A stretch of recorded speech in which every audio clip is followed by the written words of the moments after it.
नमस्कार दोस्तों, मैं पीके सिंह आप सभी को PKSY मैथ पर स्वागत करता हूं। सर, आज का जो सेट होगा वो 7th नंबर होगा, 7 नंबर। उससे पहले थोड़ा देखिए, जो 5 नंबर सेट का डिस्कशन कराए थे उसमें थोड़ा सा उल्टा बोला गया था, उसको सुधार कर लीजिएगा। ये था कि a sin square theta plus b cosec square theta और a cos square theta plus b sec square theta, इनका मैक्सिमम वैल्यू और मिनिमम वैल्यू ज्ञात करना था। तो यहाँ हम आपको बताए थे कि अगर a sin square theta b cosec square theta दोनों मतलब गुणनफल एक रहेगा, tan cot cosec sec और sin और cosec का गुणनफल अगर एक है, प्रोडक्ट का गुणनफल एक है, तब वहां से आपका मिनिमम वैल्यू जो होगा, अगर a ग्रेटर देन b है, साइन और कॉस का कोफिशिएंट अगर बड़ा है, तब आपका मान होगा minimum value 2 into under root A B. और अगर साइन और कॉस का कोफिशिएंट छोटा है, तब जो आपका मान होगा a लेस देन b है, तब मिनिमम वैल्यू होगा a प्लस b। और tan में a और b में कोई भी बड़ा रहे, tan का कोफिशिएंट बड़ा रहे या कॉट का, और इनका जो मिनिमम वैल्यू होगा 2 into under root A B. और जो मैक्सिमम वैल्यू होगा वो तीनों ही कंडीशन में तीनों का मैक्सिमम वैल्यू ज्ञात नहीं कर सकते हैं, इन्फिनिटिव होता है। अर्थात इस कंडीशन में सिर्फ मिनिमम वैल्यू ज्ञात कर सकते हैं, मैक्सिमम वैल्यू नहीं ज्ञात कर सकते। उल्टा बोला गया था, मैक्सिमम के स्थान पर मिनिमम और मिनिमम के स्थान पर मैक्सिमम। तो इसको मिनिमम और मैक्सिमम को थोड़ा सा सुधार कर दीजिएगा, जिससे कंफ्यूजन न हो कि मिनिमम हमेशा जो होगा वो minimum 2 into under root A B और ए प्लस बी, और यहाँ भी minimum 2 into under root A B, maximum के लिए इन्फिनिटिव। तो जो आपका सेट नंबर 5 का जो 15 नंबर क्वेश्चन है उसको थोड़ा सा सुधार कर दीजिएगा। जो अधिकतम मान निकालना है वो अधिकतम को काट करके कर दीजिएगा न्यूनतम। न्यूनतम वैल्यू, न्यूनतम वैल्यू क्या होगा। आइए, आज का जो पहला नंबर सवाल है वो आपका पहला नंबर सवाल मेंसुरेशन से। किससे आपका पहला नंबर सवाल है? मेंसुरेशन से। और पहला नंबर सवाल आपको ये कहा गया है कि एक धात्विक अर्धगोला को पिघलाया जाता है तथा इसे पुनः अर्धगोले के समान आधार त्रिज्या कैपिटल आर वाले शंकु के आधार में ढाला जाता है, तो शंकु का ऊंचाई ज्ञात करना। मतलब अर्धगोला है और अर्धगोला को पिघलाकर आपको शंकु बनाया गया। आप जानते हैं कि यदि किसी भी आकृति को गलाकर, पिघलाकर या पीटकर किसी दूसरी आकृति बनाई जाती है, तब जो बराबर होता है वो आयतन बराबर होता है। और किसी भी आकृति को खोलकर या मोड़कर किसी दूसरी आकृति बनाई जाएगी, तब जो बराबर होगा वो आपको बराबर होगा परिमाप। इन दोनों का आधार आपस में बराबर कर दिया, मतलब कि शंकु और अर्धगोला का त्रिज्या बराबर, और शंकु का जो ऊंचाई दे रखा है वो कैपिटल H दे रखा है। तब आपको पूछा जा रहा है कि निम्न में से कौन सत्य है, ये मान ज्ञात करना है। अर्धगोला का जो आयतन होता है सर, कि अर्धगोला का आयतन, पूरा गोला का आयतन पूछेंगे तो 4/3 पाई आर क्यूब। अर्धगोला का पूछेंगे तब आप कहिएगा कि अर्धगोला का आयतन होगा 2/3 पाई आर क्यूब। और शंकु का जो आयतन होगा, शंकु का आयतन होगा आपको 1/3 पाई आर स्क्वायर और h। 1/3 से 1/3 समाप्त, पाई से पाई समाप्त हुआ, आर स्क्वायर से आर क्यूब आर बार में समाप्त हुआ, मतलब 2r बराबर कैपिटल H। यही आपका रिलेशन साबित हुआ। देखिए कौन सा ऑप्शन में है, 2r बराबर H। तो ऑप्शन नंबर आपको दिया गया है 4th, D option. Next question पर आइए कि नेक्स्ट क्वेश्चन आपको क्या कहा जा रहा है। देखिए बहुत सारा आप लोग कमेंट कर रहे हैं कि सर जी STET का भी आप इसमें क्वेश्चन डालिए। तो देखिए STET का जितना एडवांस पोर्शन है, एलजेब्रा हो गया, ट्रिगोनोमेट्री हो गया, मेंसुरेशन हो गया, 2D 3D ज्योमेट्री हुआ, और आपका स्टैटिक्स हुआ, प्रोबेबिलिटी हुआ, उस सबसे तो आपका सारा क्वेश्चन इसमें से दिया जा ही रहा है। नंबर सिस्टम हुआ, धीरे धीरे और अगले सेट से और क्वेश्चन आपका बढ़ा दिया जाएगा। लेकिन ये आप अपना दिमाग में नहीं बैठाना कि सर STET का इसमें क्वेश्चन नहीं डाल रहे, इसमें सभी का क्वेश्चन है। आप ईमानदारी से इसको प्रैक्टिस करते रहिए और वीडियो को देखते रहिए। देखिए ऑनलाइन होने से ये आपको फायदा है कि आपका ऑफलाइन डिस्कशन कराते थे तो एक ही बार आपको देखने के लिए मिलता। अगर रूम पर गए और थोड़ा सा स्किप करके क्लास वाले बात तो समझने में मुश्किल होता होगा, लेकिन आज ऑनलाइन होने से ये फायदा है कि जितना बार स्किप करेगा आप वीडियो को ऑन कीजिए और जहां स्किप कर रहा उसको 2 बार 3 बार रोक रोक करके देखते चलिएगा। तो आज का जो नेक्स्ट क्वेश्चन दूसरा नंबर है सर, वो ए है आपका नेक्स्ट क्वेश्चन। कहा जा रहा है कि किसी फैक्ट्री में सभी कर्मचारियों का औसत वेतन 13,840 रुपया है और सभी अधिकारियों का औसत वेतन 20,000 रुपया। तो इसमें अधिकारी जो ऑफिसर रैंक के हैं वो अधिकारी का औसत वेतन दिया है 20,000 और जो शेष कर्मचारी है उसका औसत वेतन दिया है शेष कर्मचारी का 13,000 रुपया। लेकिन टोटल कर्मचारी का जो औसत वेतन दे रखा है वो 13,840 है, 13,840। तो आप अधिकारी के बारे में बताइए कि कितना रुपया औसत वेतन है, तो कहिएगा 20,000 रुपया है और शेष कर्मचारी का कितना औसत वेतन है तो कहिए 13,000 रुपया। अलग अलग मान और संयुक्त मान दिया है, आप एलिगेशन लगाइएगा। बीच वाले मान है जो 1 से बड़ा और 1 से छोटा आएगा, तो 20,000 और 13,840 का अंतर कीजिएगा तो कितना आएगा वो घटाइए कि 20,000 और जैसे अगर 14,000 रह जाता पूरा पूरी तब कितना आ जाता 600 आ जाता, लेकिन 14,000 पूरा पूरी नहीं है तो ये आपको आ गया 6160। 100 यहाँ है और 60 40 चला गया, बाकी बचा 60, 6160 और 13,000 और 13,840 का जो अंतर है वो 840। कटेगा तो काट देंगे, 0 से 0 कट गया। ये 4 से कट रहा है 21 बार में, इसको भी 4 से काटे तो 4 से आपको जो कटा वो कट गया 15 से 60 4 4 16 154 बार में कट गया। अब आपको पूछा जा रहा है कि कर्मचारी में अधिकारी का प्रतिशत कितना है, अधिकारी का प्रतिशत निकालने जा रहे हैं। अधिकारी है कितना सर 21, टोटल कितना में है 21 और 154 ऐड किए तो कितना हो गया 175। प्रतिशत में लाना है तो 100 से गुना कर दीजिए। 25 से 7 बार में 175 कट गया और 25 से 4 बार में 100 कट गया, 7 से कट गया 3 बार में 21। 12% अधिकारी है। कितना प्रतिशत है 12%। नेक्स्ट क्वेश्चन आइए, जो 2 के बाद 3 नंबर सवाल आपको कहा जा रहा है। क्या कहा जा रहा है? 3 नंबर सवाल है,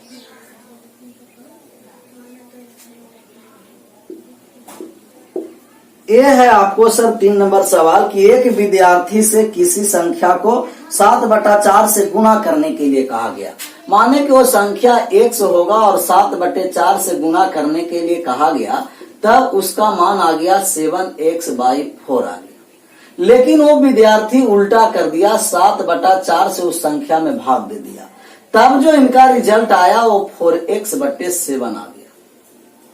इन दोनों का अंतर कह रहा है कि सही अभी वाले मान और सही वाले मान में डिफरेंस है वो 66 का है।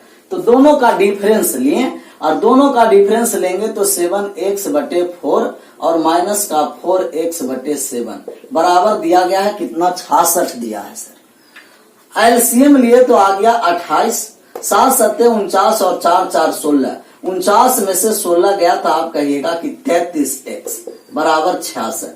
33 से 2 बार में कट गया 66, x बराबर आपके आ गया 56। मतलब वो संख्या कितना था 56 था। नेक्स्ट क्वेश्चन आइए कि नेक्स्ट क्वेश्चन आपको क्या कहा जा रहा है। 4 नंबर क्वेश्चन देखिए, इस चैनल के बारे में अपने दोस्त को भी बताइए, उनका भी लॉकडाउन में घर पर बैठे लाभ मिल सके। कैसा सर स्टार्ट किए हैं, यह न कि सिर्फ अपना ही लाभ लीजिए और दोस्त को छोड़ दीजिए, नहीं अपनों दोस्तों को भी बताइए कि लाभ लीजिए। लॉकडाउन में घर पर बैठे हुए फ्री ऑफ कॉस्ट अभी सुविधा दिया जा रहा है लॉकडाउन भर। ये आपका जो नेक्स्ट क्वेश्चन है सर 4 नंबर क्वेश्चन।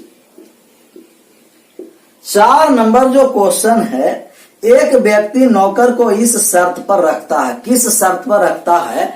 इस शर्त पर रखा कि वे 1 साल नौकरी करने के बाद 2700 रुपया और 1 शर्ट देता है। तो 2700 रुपया और 1 शर्ट पेमेंट करता है, लेकिन नौकर 8 माह काम किया है और 2000 रुपया और एक शर्ट प्राप्त किया तो शर्ट का कीमत बताना है। माने कि जो शर्ट का कीमत होगा, उस शर्ट का जो कीमत होगा 100 रुपया होगा। तो नौकर अगर साल भर काम करता तो मालिक उसको 27,000 रुपया, 27,000 नहीं, 2700 रुपया और शर्ट को 100 रुपया, और कितना माह तक दिया है? 12 माह में, क्योंकि एक साल 12 माह का होता है। तो हम कहेंगे कि उस नौकर का जो प्रति मासिक वेतन होगा उस 2700 प्लस 1/12 रुपया होगा। लेकिन वो नौकर 8 माह ही कमाता है, तो 8 माह में उसको मालिक देता है 2000 रुपया और एक शर्ट, और एक शर्ट का कीमत 1 समान है। तो 8 माह का, एक माह का कितना रुपया आया? तो कहिएगा 2000 प्लस 1/8। यहाँ भी नौकर का प्रति माह रुपया है और यहाँ भी नौकर का प्रति माह है, मतलब दोनों एक ही माह का राशि है, आपस में बराबर कर दी।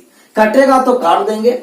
4 से 12 3 बार में कट गया और 8 कट गया 4 से 2 बार में। क्रॉस गुना किए तो 27 में 2 से गुना किए 5400, और x में 2 से गुना किए तो प्लस का 2x, और 3 में 2000 से गुना किए तो 6000, और 3 में x से गुना किए तो प्लस का 3x।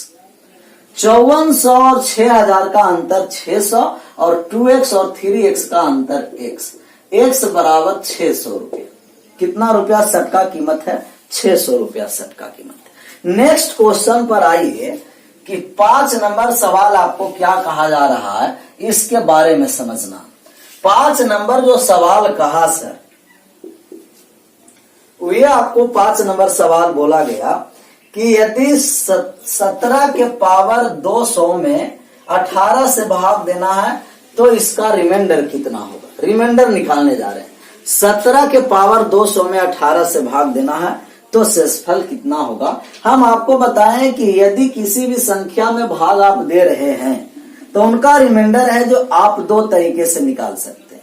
या तो आप पॉजिटिव में आंसर ला सकते हैं या तो नेगेटिव में, लेकिन फाइनल जब रिजल्ट लाना है, आंसर करना है, तो किसी भी संख्या, पोलिनोमियल बहुपद नहीं करें, किसी भी संख्या का रिमाइंडर नेगेटिव में नहीं होगा। कोई भी संख्या है उनका रिमाइंडर नेगेटिव में नहीं होता, परंतु बहुपद का रिमाइंडर नेगेटिव और पॉजिटिव दोनों संभव है। तो बहुपद यहाँ हम आप लोग को नहीं कहें, सिर्फ कहें कि किसी भी संख्या का रिमाइंडर नेगेटिव में नहीं होगा। आप बताइए कि 17 में अगर 18 से भाग दीजिएगा तो 18 रहता, पूर्णतः कट जाता, 18 से कितना कम है? 1, तो आप कहिएगा कि रिमाइंडर माइनस का 1 बचा। कितना बचा? माइनस का 1। थोड़ा सा और बात समझिए कि यदि माइनस के पावर सम संख्या है तो रिजल्ट पॉजिटिव आता है, और माइनस के पावर विषम संख्या है तो रिजल्ट नेगेटिव आता है। तो 200 सम है कि विषम? आप कहिएगा कि सर 200 सम संख्या है। सम संख्या क्यों है? क्योंकि 200 2 से पूर्णतः विभाजित हो जाता है।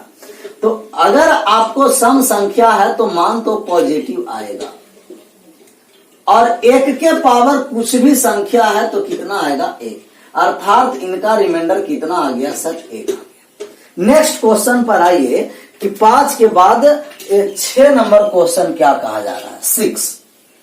क्वेश्चन नंबर 6 ये जो आपको रहा, ये कह रहा है सर 6 नंबर की एक व्यापारी ने एक सामान खरीदा और उसे 5% हानि पर बेच दिया। तो सीपी और एसपी का जो मान दिया है सर, अगर माने कि वो व्यक्ति 100 रुपया में या 100 यूनिट में वस्तु खरीद रहा होगा, 5% हानि पर बेचा होगा, तो कितना पर बेच दिया होगा? 95 यूनिट या 95 रुपया में बेच दिया होगा।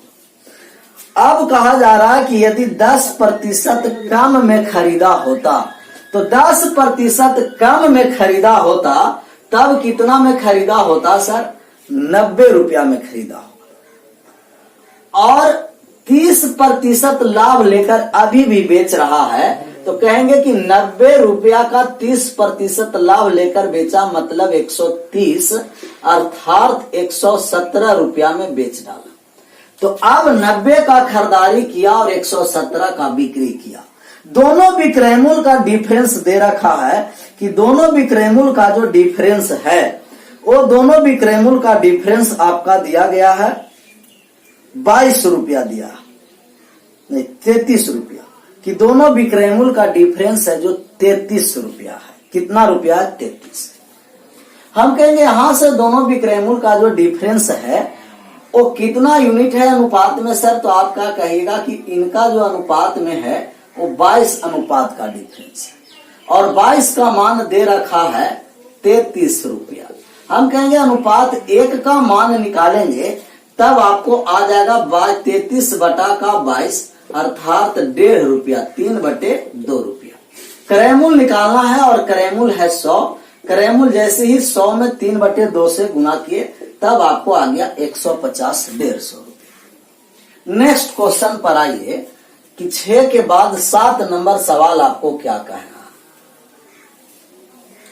7 नंबर जो सवाल कह रहा है सर, 7 यह कह रहा है 7 नंबर की एक दुकानदार अंकित मूल्य पर 10% छूट देने के पश्चात 12% लाभ कमाता है तो क्रयमूल्य तथा अंकित मूल्य का अनुपात कितना होगा?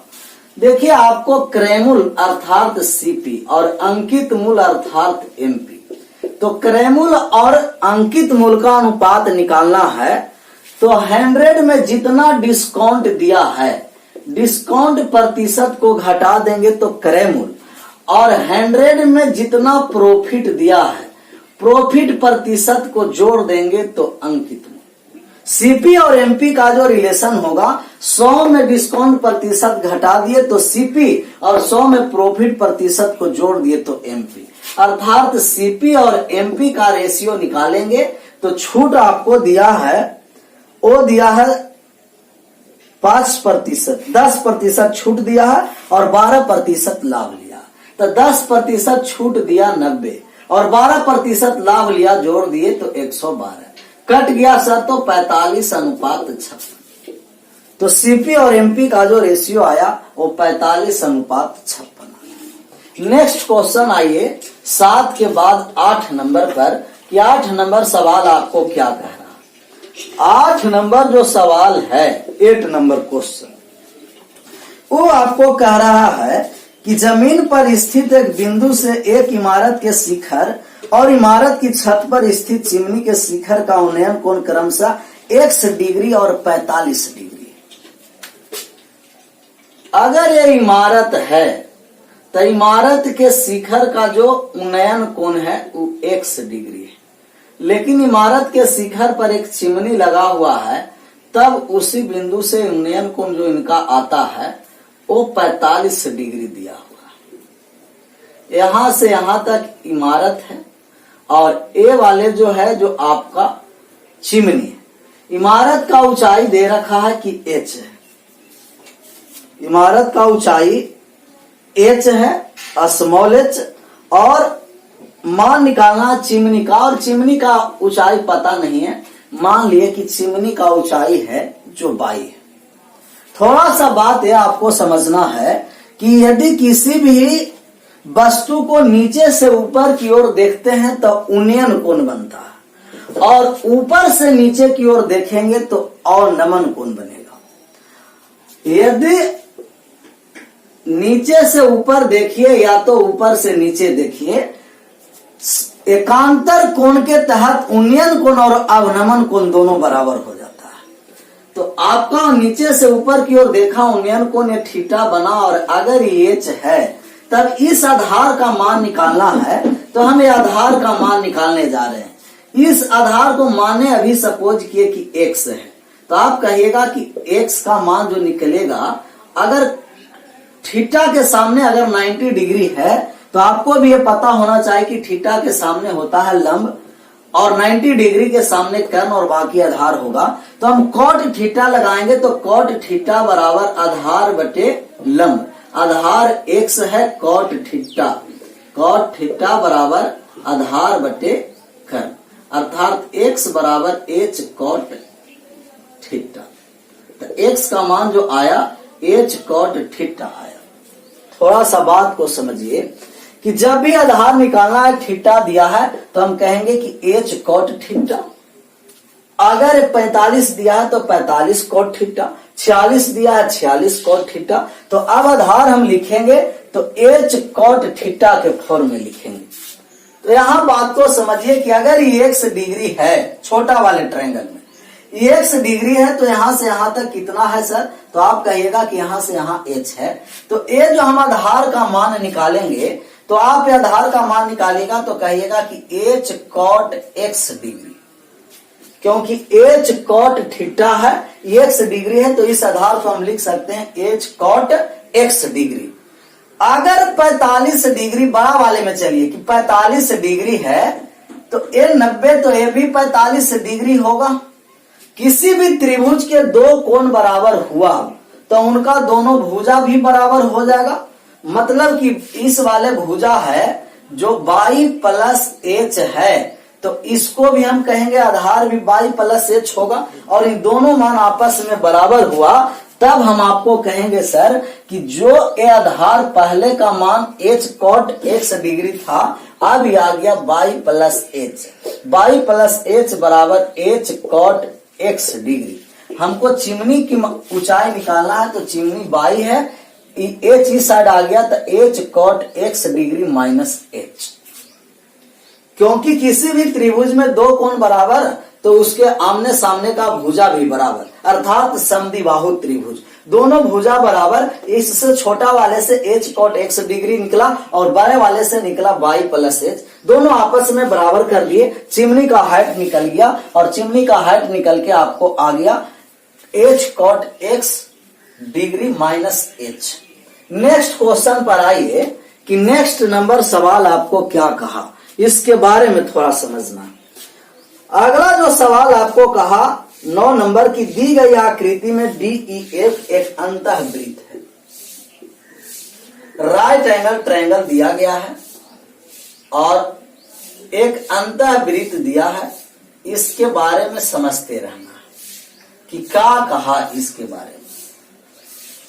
अंतःवृत्त के बारे में आपको जानकारी होगा कि अंतःवृत्त तब निर्माण होगा सर कि जब तीनों कोण को समद्विभाजित करके जिस बिंदु पर रेखा मिलता है त्रिभुज के अंदर उसे अंतः केंद्र कहते हैं। अंतः केंद्र कोण के समद्विभाजक से मिलता है और अंतः केंद्र में केंद्र से भुजा के बीच की दूरी बराबर होती है। सबसे पहले इस त्रिभुज का नामकरण करेंगे, तो त्रिभुज का जो नामकरण हुआ ए है, बी है और AC है, और नामकरण किया गया कि AB पर F बिंदु है और BC पर जो बिंदु है जो D है और AC पर जो बिंदु दिया गया है वो E है।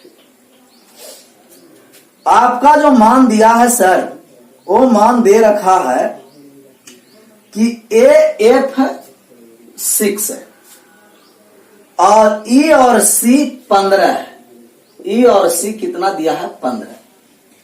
AF 6 और E और C 15 दिया है। मान निकालना है CD और BD का अंतर निकालना है। देखिए अंतर निकालने जा रहे हैं। थोड़ा सा बात को ये आपको समझना है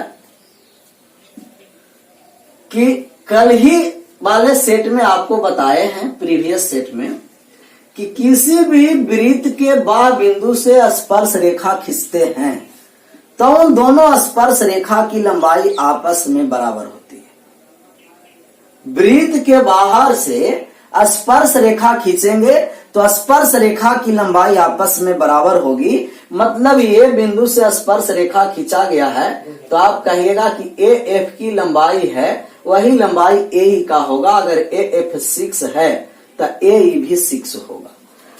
यहां देखिए कि जो लंबाई D और C का होगा वही लंबाई E और C का होगा। अगर E और C 15 है तो D और C भी कितना होगा सर? 15। और यहां भी बाह्य बिंदु से वृत्त पर स्पर्श रेखा खींचा गया है, मतलब इसका भी लंबाई आपस में बराबर होगा। इसको सपोज कर लिए कि x है।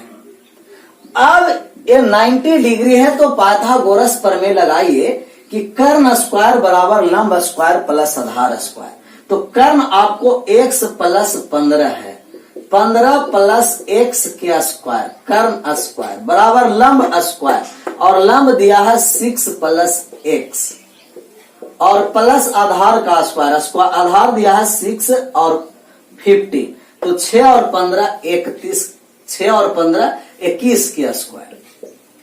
इसको स्क्वायर किए तो आया 225 प्लस एक्स स्क्वायर प्लस का 30x फार्मूला पर तोड़ दिए है प्लस बी के होल स्क्वायर पर A square plus B square plus 2ab।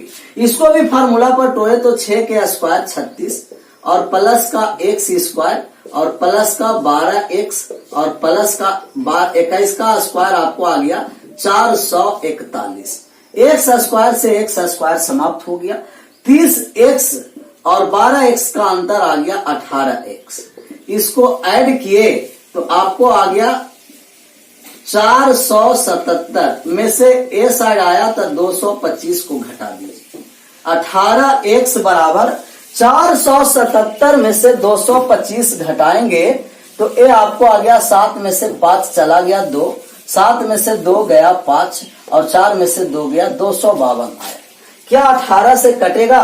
तो 18 से काटे तब एक बार में कटा, बाकी बचा 7 और 4। एक्स का मान जो आपको आ गया वो 14 आया। एक्स बराबर 14 है सर। बीडी और डीसी का अंतर निकालना तो हम कहेंगे कि एक्स है जो बीडी 14 है और डीसी 15 है, तो 14 और 15 का जो डिफरेंस होगा वो 1 होगा, 1 सेंटीमीटर। इसी का मान ज्ञात करना था। नेक्स्ट क्वेश्चन पर आ जाइए कि नेक्स्ट सवाल क्या कह रहा है।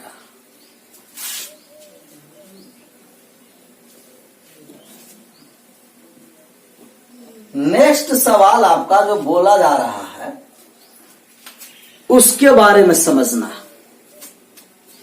10 नंबर सवाल है, ये आपको 10 नंबर सवाल कहा कि 3x साइन है, इसके साथ साइन 3x माइनस का 20 डिग्री बराबर कॉस 3x प्लस का 20 degree. Sine 3x minus 20 degree बराबर कॉस 3y है। कॉस 3y प्लस 20 डिग्री है तो कोण x प्लस y का समपूरक कोण निकालना है। x प्लस y का समपूरक कोण निकालना है। ये सब कम से कम साइलेंट करके हम मोबाइल रखिएगा। आप लोग भी बार बार फोन आ जाता है। मेरा ऑपरेटर भी है जो फोन को ऑन करके रखते हैं, तुरंत बजने लगा फोन। आइए नेक्स्ट क्वेश्चन पर आइए। 10 नंबर है कि साइन 3x माइनस 20 डिग्री बराबर कॉस 3y प्लस 20 डिग्री है।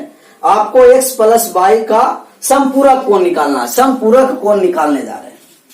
जैसा ही समपूरक कोण निकालेंगे तो x प्लस y के सबसे पहले मान निकालना पड़ेगा।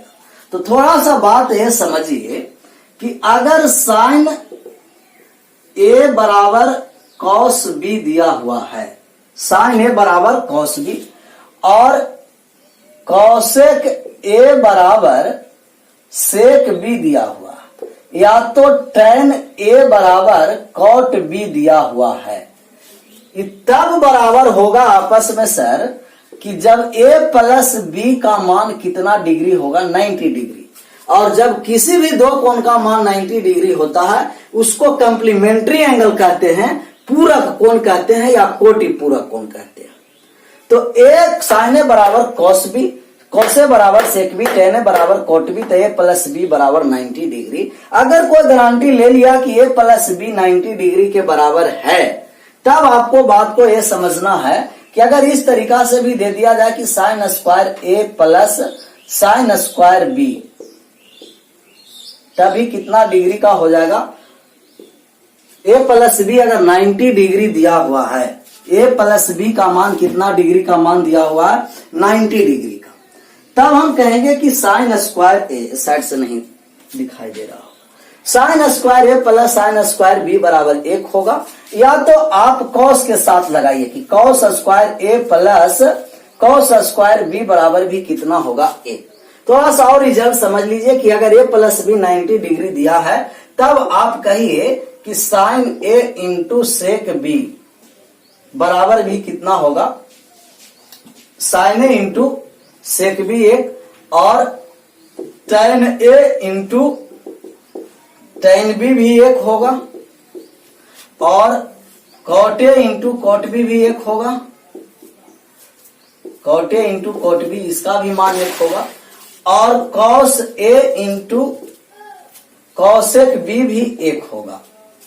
फिर से बात समझना, एस है तो साइन भी एस लगा हुआ है, सेक भी एस, साइन सेक 1, टेन टेन 1, कॉट कॉट 1 और कॉस और कॉसेक भी सब 1 होता है। कब? जब ए प्लस बी 90 डिग्री है तब इसका भी मान रिजल्ट 1 होगा और इन सभी का भी मान रिजल्ट 1 होगा। तो उल्टा आपको एग्जाम में पूछते रहता है कि जब दोनों का गुणनफल 1 दिया है तो हम कहेंगे कि ए प्लस बी का मान कितना डिग्री होगा, 90 डिग्री। तो ये सब रिजल्ट थोड़ा सा ध्यान में रखना है।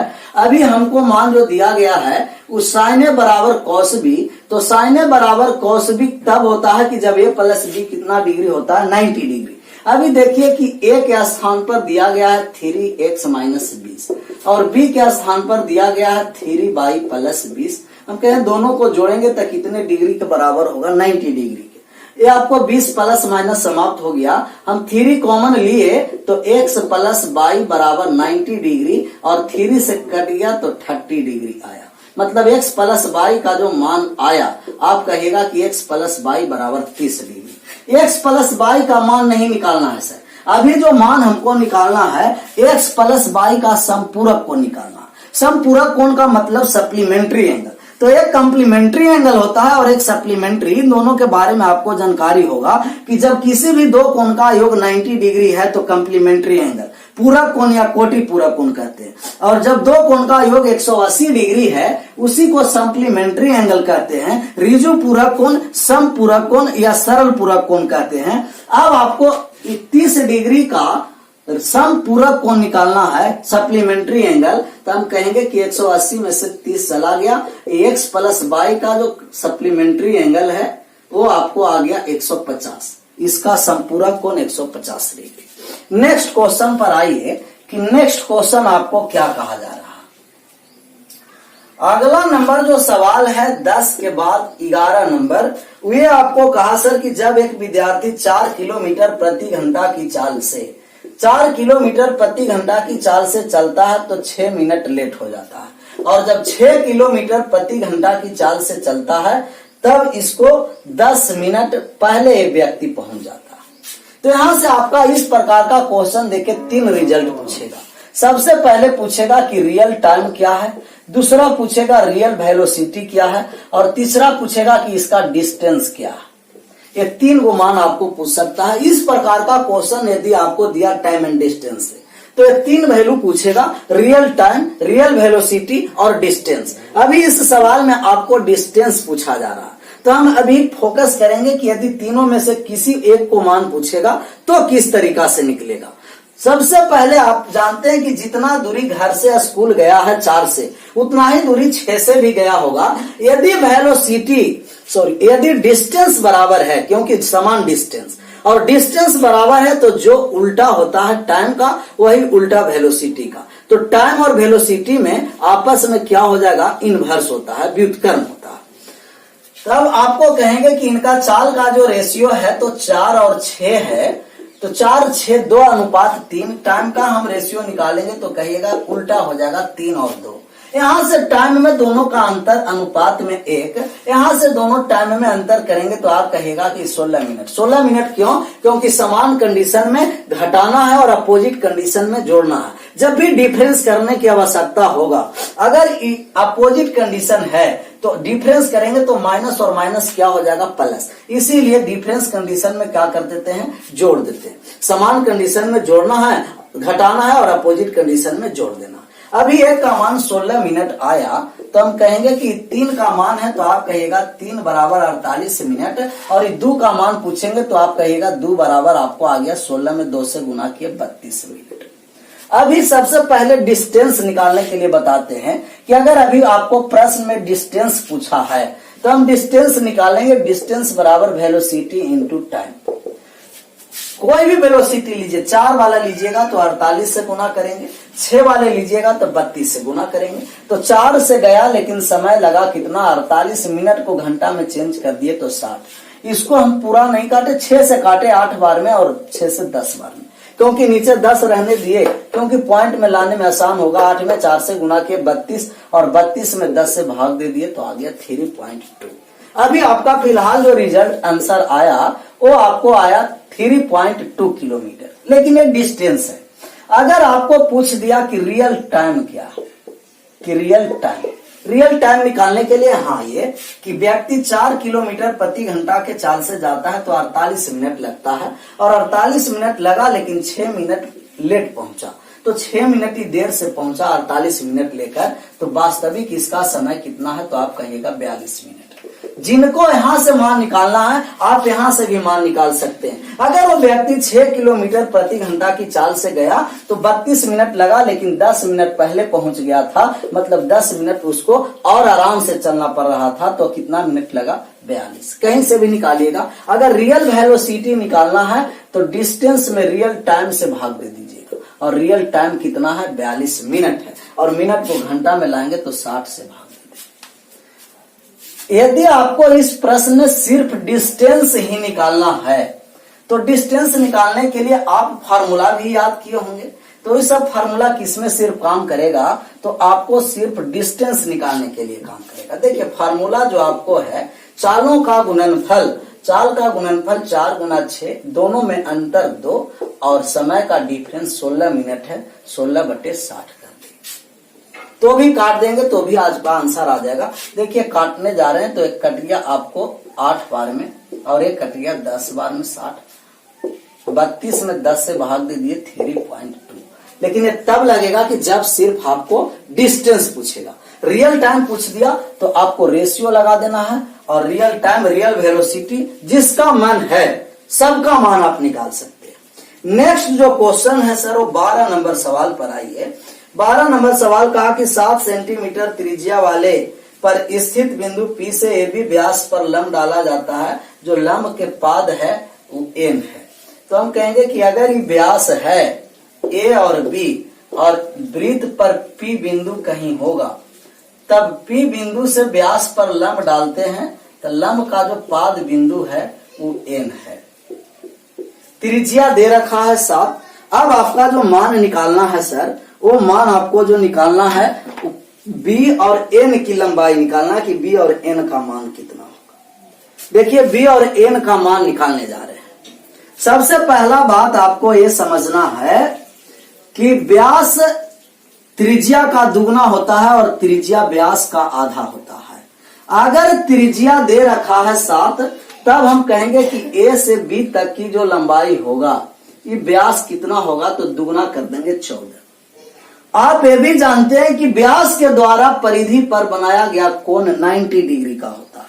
व्यास के द्वारा परिधि पर बनाया गया कोण 90 डिग्री का। आप पूछेंगे सर यहाँ कि ये जो कोण बना कैसा कोण बना है 90 डिग्री का। अगर किसी भी त्रिभुज में एक कोण 90 डिग्री हुआ तो उस त्रिभुज को कौन सा त्रिभुज कहेंगे, समकोण त्रिभुज।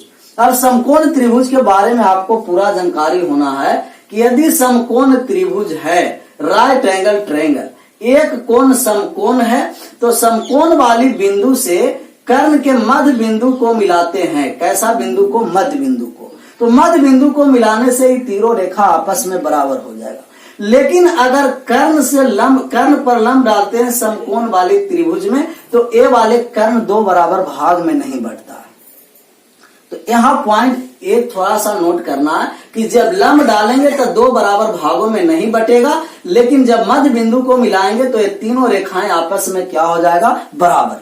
अभी हम लोग का लंब डालना है तो लंब के बारे में समझ रहे हैं। बहुत सारे समकोण त्रिभुज में लंब का रिजल्ट है, उसको रिजल्ट के बारे में थोड़ा सा आपको दिखाना चाहते हैं कि किस तरीका से इसका रिजल्ट आप निकाल सकते हैं।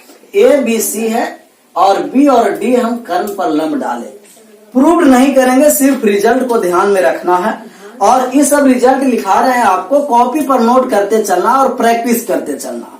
यहां से सबसे पहले आपको पूछेंगे कि BD लंब की लंबाई कितना होगा सर, तो आप कहेगा कि इस लंब की जो लंबाई होगा लंब गुना आधार बटे कर्ण होगा, AB गुना का BC और बटा का AC होगा।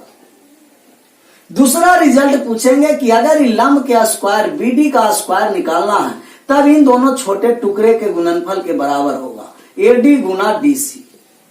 और तीसरा आपको पूछे कि अगर इसी के व्युत्क्रम कर दीजिएगा O1 बटे BD स्क्वायर बराबर, तब कहिएगा कि O1 बटा AB स्क्वायर और प्लस का O1 बटे BC स्क्वायर। चौथे रिजल्ट पर आइए कि यदि चौथा रिजल्ट आपका इसमें पूछा तो चौथा रिजल्ट क्या होगा। बहुत सारे रिजल्ट है, राइट एंगल ट्रायंगल बहुत महत्वपूर्ण है। जिनका STET का एग्जाम देना है वो और आराम से इसको गहराई से समझिएगा। राइट एंगल ट्रायंगल से क्वेश्चन आपको रह सकता है एग्जाम में, क्योंकि बहुत महत्वपूर्ण है। अगर ABC राइट एंगल ट्रायंगल है और BD पर लंब डाला गया है B और D कर्म पर, तब हम आपको कहेंगे कि 90 डिग्री के सामने AB है सर।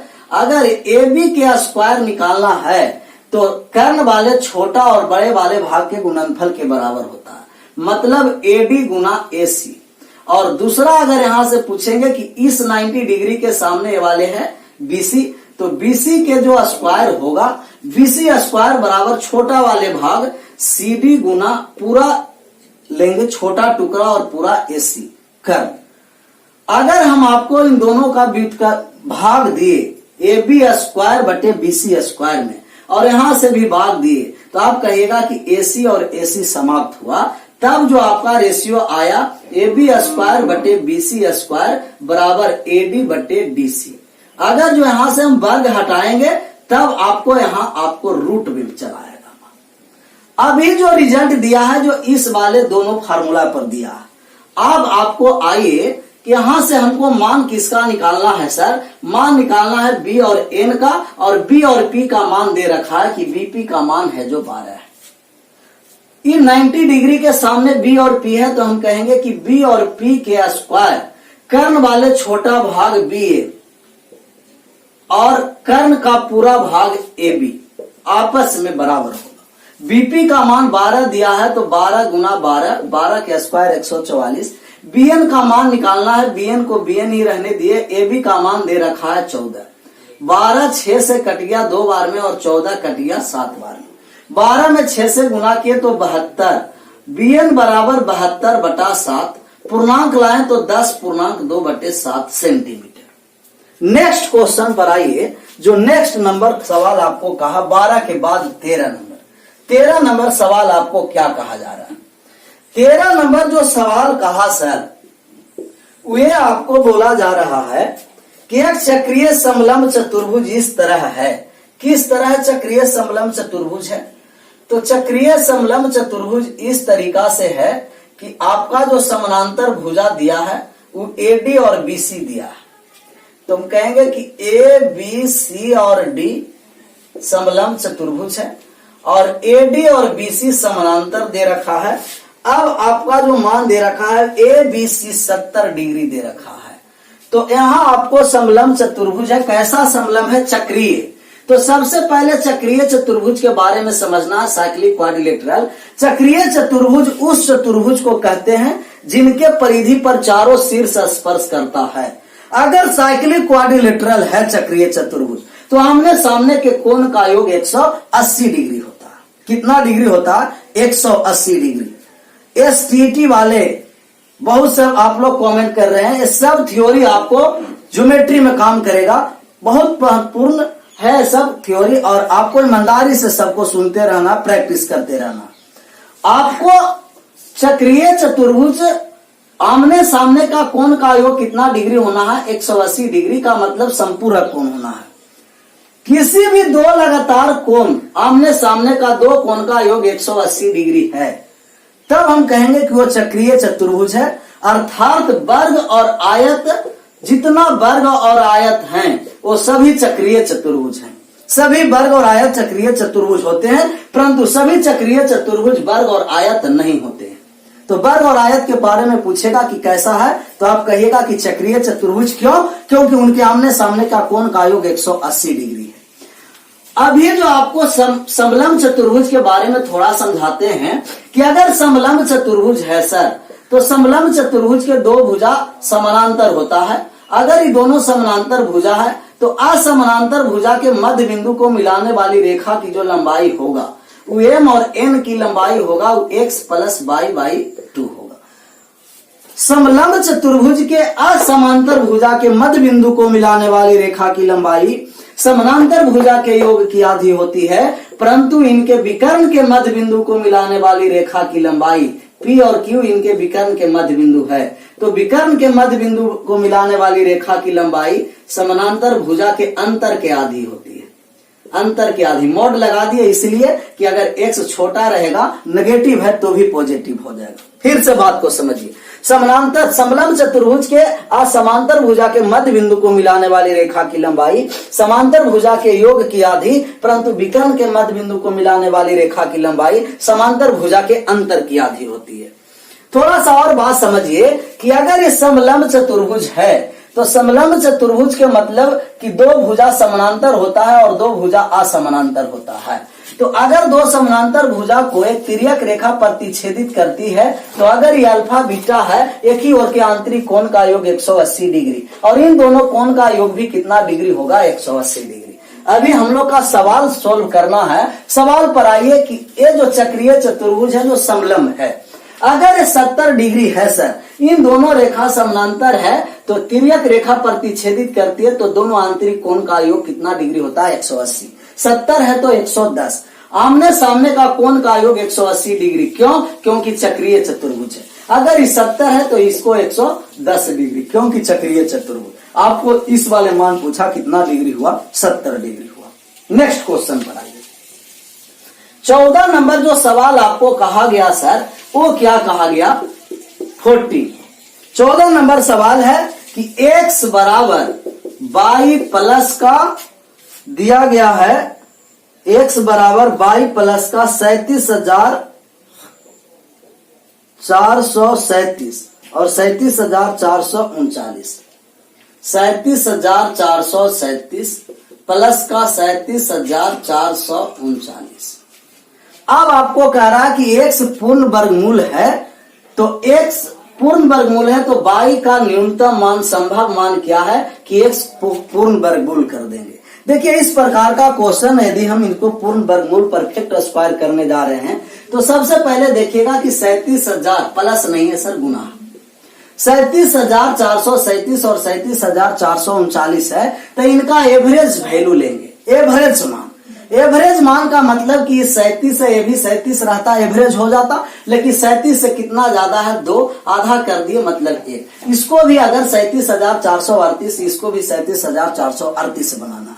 सबसे पहले क्या किए, एवरेज वैल्यू बीच का मान निकालें और बीच का मान निकालने के लिए डिफरेंस से आधा कर दिए, बराबर बराबर कर दिए। अगर इनका एवरेज वैल्यू आया 37,438 तो हम कहेंगे कि 37,438 इसको बनाए हैं, लेकिन 37,437 ही था, एक कम कर दिए। और अगर इसको 37,438 बनाए, 39 है तो एक ज्यादा है, एक ज्यादा कर दिए। अब जो आ गया ये फार्मूला पर आ गया कि a plus B into A minus B, और a plus B into A minus B का जो फार्मूला होता है A square minus B square. हम कहेंगे 37,438 का स्क्वायर और माइनस का 1 का स्क्वायर। अगर ये जो परफेक्ट स्क्वायर है, हमको y को हटाना है तो y के स्थान पर क्या रखना पड़ेगा, 1 रखना पड़ेगा, क्योंकि 1 का स्क्वायर माइनस 1 का स्क्वायर 1 हुआ। और काटना है तो y के स्थान पर कितना रखना है, 1। यही मान पूछ रहा कि y को कौन सा मान रखेंगे कि परफेक्ट स्क्वायर हो जाएगा, तो y का कौन सा मान रखना है, 1 रखेंगे, क्योंकि माइनस 1 का स्क्वायर 1 कट जाएगा तो एक परफेक्ट स्क्वायर पूर्णतः वर्गमूल आ जाएगा, y के स्थान पर 1 रख देंगे। नेक्स्ट क्वेश्चन पर आइए कि नेक्स्ट सवाल आपको क्या कहा जा रहा है। नेक्स्ट जो सवाल है सर, आपको 14 के बाद 15 नंबर, इसके बारे में समझना है कि 15 नंबर सवाल क्या है। 15 नंबर जो क्वेश्चन है वो आपको है कि 3 अलग अलग चौराहे के ट्रैफिक लाइट क्रमशः 24, 36 और 54 सेकंड के अंतराल पर। तो सबसे पहले इसको एलसीएम लेंगे कि एलसीएम कितना होगा। तो एलसीएम हम लिए 24, 34, 36 का, तो सबसे बड़ा वाले मान को एलसीएम सपोज करना है। माने कि अगर एलसीएम 54 है तो 54 हम एलसीएम लिए तो ये जो आपका 54 आया, तो देखिए कि इसमें 9 और 6 54 है और इसमें 6 और 4 54 है। 6 और 4 गुना 24 की, इसमें तो 6 शामिल है और इसमें भी 6 कौन सा एक्स्ट्रा है, आप कहिएगा कि 4 एक्स्ट्रा है। और 36 9 भी है 4 भी है, 54 54 को विभाजित कर दिया, इसका एलसीएम आ गया जो 4 4 16 216 आया। इस सेकंड में है सर तो 216 सेकंड आया। अगर इनका हम मिनट में चेंज करेंगे तो मिनट में चेंज करने जा रहे हैं। 60 सेकंड का 1 मिनट होता है, 216 है तो 3 मिनट और सेकंड कितना हो गया, 36 सेकंड हो गया। 6 तिया 18 180, बाकी बचा कितना 36। 3 मिनट 36 सेकंड। और जो बजना चौराहा पर आरंभ किया था वो कितना बजे बज रहा था, 10:15 बजे। 10:15 में स्टार्ट हुआ। अगला बार जो बजेगा वो 3 मिनट 36 सेकंड में बजना स्टार्ट होगा। तो ऐड कर दिए, आपको आ गया 10:18 और 36 सेकंड। 10 18 36। नेक्स्ट सवाल पर चले आइए। ऑप्शन नंबर अभी दिया गया है बी।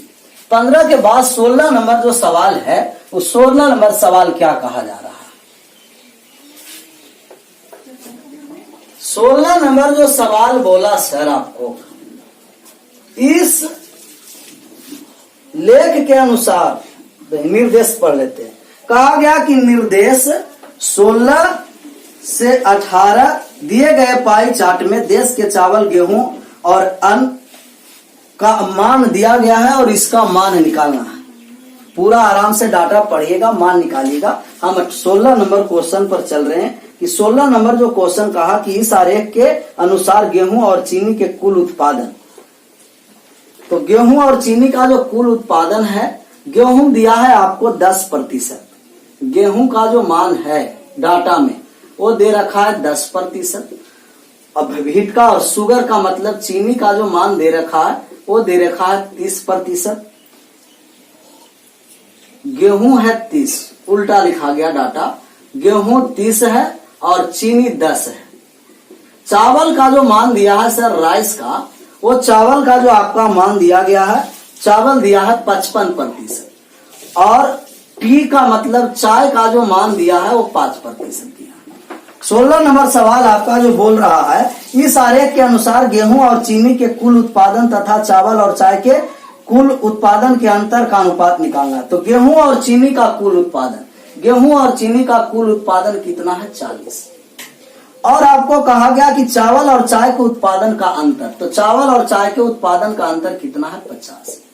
तो 4:5। करा कि गेहूं और चीनी का कुल उत्पादन तो कुल 40 और चावल और चाय के कुल उत्पादन का अंतर 50, दोनों का रेशियो आया 4:5। 17 नंबर सवाल आपको कहा गया कि चावल और चाय का उत्पादन गेहूं के उत्पादन से कितना ज्यादा है।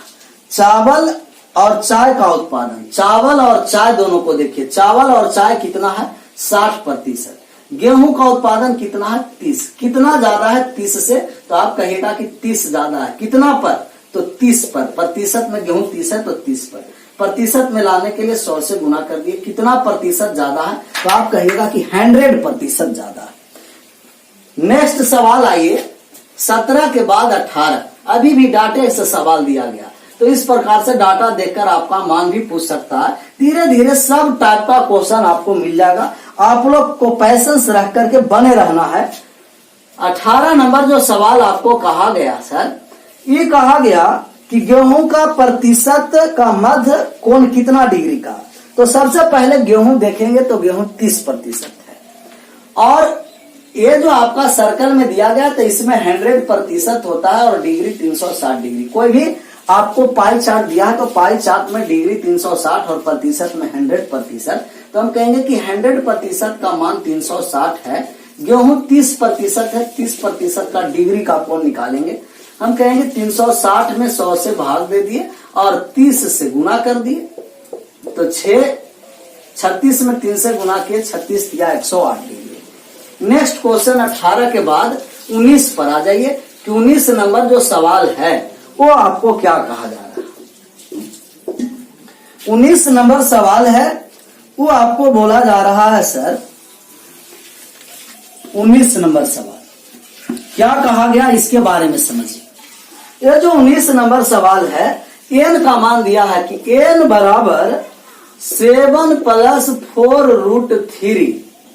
अब आपको जो मान निकालना है वो √n + 1/√n। तो जैसा ही इसको रूट लगाए कि √n, तो यहां भी रूट लग जाएगा, √7 + 4√3। आपको बताए थे कि a जो मान आता है वो a² + b² का मान आता है, तो इसको में कोई परिवर्तन नहीं करना। ये वाले मान है जो 2ab के फॉर्म में तोड़ना है, तो 2 × √3। 2 कांस्टेंट रहता है, a के स्थान पर 2 और b के स्थान पर √3। अब इन दोनों के स्क्वायर करके योग करेंगे कि क्या 7 आ रहा है कि नहीं। तो 2 के स्क्वायर 4 और √3 के स्क्वायर 3, 4 और 3 7 आ गया। अगर प्लस वाला मान है तो कहेंगे कि जो मान आएगा a + b के होल स्क्वायर, और बीच में माइनस है तो मान आएगा a - b के होल स्क्वायर। अभी जो मान आया a के स्थान पर 2 और b के स्थान पर √3, 2 + √3 के होल स्क्वायर आया। रूट समाप्त हुआ तो आप कहिएगा 2 + √3। इतना बात समझ में आ गया। √n का मान निकाल दिए 2 + का √3। अगर √n का मान 2 + √3 निकाल दिए, मिटा रहे हैं इसको सर, कि अगर √n का मान हम निकाले, अभी रिजल्ट लाए 2 + का √3, 2 + √3 1/√n करेंगे। जैसा ही 1/√n व्युत्क्रम किए, अगर इनके वर्गों का अंतर 1 है तो बीच वाले साइन परिवर्तन हो जाएंगे। प्लस है तो माइनस और माइनस है तो प्लस। अभी दोनों वर्गों का अंतर 1 है, 2 के स्क्वायर 4 और √3 के स्क्वायर 3, 4 और 3 का अंतर 1। यहाँ ऐड करना है तो जोड़े तो प्लस और माइनस कट करके √n + 1/√n का मान 2 और 2 कितना आ गया 4। लास्ट क्वेश्चन आज का है 20 नंबर सवाल। ये क्या कहा जा रहा है इसके बारे में समझना। 20 नंबर जो सवाल है, ये आपको दिया गया अलजेब्रा से, द्विघात समीकरण से, कि आपको दिया है 2x² माइनस का 7x और प्लस का 12 बराबर में दिया है 0। आपका जो मान निकालना है वो दिया है α/β और प्लस का β/α। इसको थोड़ा सा सोल्व करेंगे सर तो याद आ जाएगा α² + β² बटा अल्फा इंटू बीटा। द्विघात समीकरण में बताए हैं नेक्स्ट, इससे प्रीवियस वाले सेट में आपको, कि यदि इनका द्विघात समीकरण है जिनका 2 रूट्स होते हैं अल्फा और बीटा, उन रूट्स का जो योग होता है अल्फा + बीटा, वो होता है -b/a। -b के स्थान पर -7 है तो हम कहेंगे 7/2, माइनस माइनस प्लस हो गया।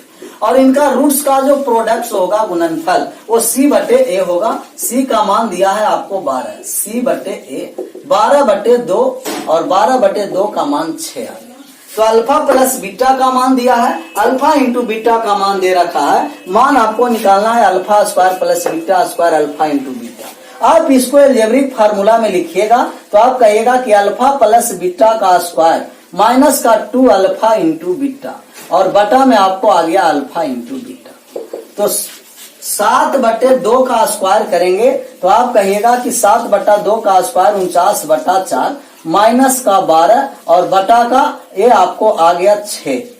इसको सोल्व किए, यहाँ इसको मिटा देते हैं। अभी जैसा ही सोल्व करेंगे तब जो आपको मान आया, 12 में 4 से गुना किया 48, 49 में से 48 चला गया 1/4 और ये बटा में 6 है, क्रॉस गुना इसे 4 से गुना किए तो 1/24, 1/24। तो थोड़ा सा लंबा भी वीडियो बनता है, तो इसके लिए आप लोग का घबराना नहीं है कि सर 20 क्वेश्चन ही कराए और 1 घंटा समय ले लिए। ये आपको देखिए कि आपका मिल रहा है कंटेंट कितना मिल रहा है। जितना आपका थ्योरी है आराम से पूरा क्लियर किया जा रहा है, कॉन्सेप्ट सब क्लियर हो जाएगा। तो थोड़ा सा वीडियो लंबा भी होगा तो भी हड़बड़ाने का कोई बात नहीं है, पैसेंस रख कर के आप प्रैक्टिस करते रहिए। इसलिए आपको इतना कंटेंट दे रहे हैं कि लॉकडाउन में घर पर बैठकर आपको नहीं प्रैक्टिस हो पा रहा। तो यहाँ देखिएगा, धोखा से भी देख लीजिएगा तो रिवाइज हो जाएगा। Thank you so much, bye bye.